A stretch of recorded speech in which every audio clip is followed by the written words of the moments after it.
श्री रविदास जी का नाम सुना होगा, बहुत बड़े महान भक्त हैं रविदास, संत रविदास जी है ना। तो काशी के ब्राह्मणों ने विरोध किया, इनको पूजा नहीं करनी चाहिए, ठाकुर जी की पूजा करने का इनको अधिकार नहीं। तो बादशाह अन्य धर्मावलंबी था, तुरंत बुलाए गए रविदास जी, ब्राह्मणों की ऐसे पंक्ति बैठी और उनसे कहा कि आप ठाकुर सेवा क्यों करते हो। उनका हमारे ठाकुर वो करवाना चाहते इसलिए ठाकुर सेवा करते हैं।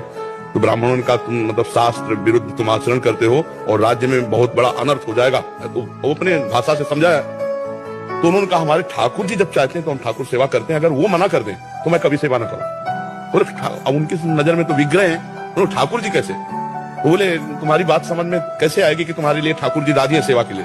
बोले वहां दूर सिंहासन रख दो और तुम मंत्रों से बुलाओ और हम ऐसे बुलाएंगे, अगर हमारी गोद में आ जाए तो जान लेना ठाकुर जी सेवा।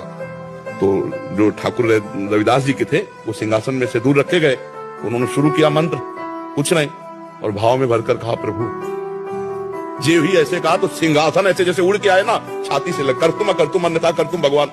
तो ब्राह्मणों ने फिर बात रखी कि ये इनके ठाकुर ने कुछ जादू टोना किए होंगे, हम अपने ठाकुर लाते हैं। तो अपने ठाकुर लाए और मंत्र बादशाह के सामने, पर फिर जे ही ऐसे भाव में किया ठाकुर।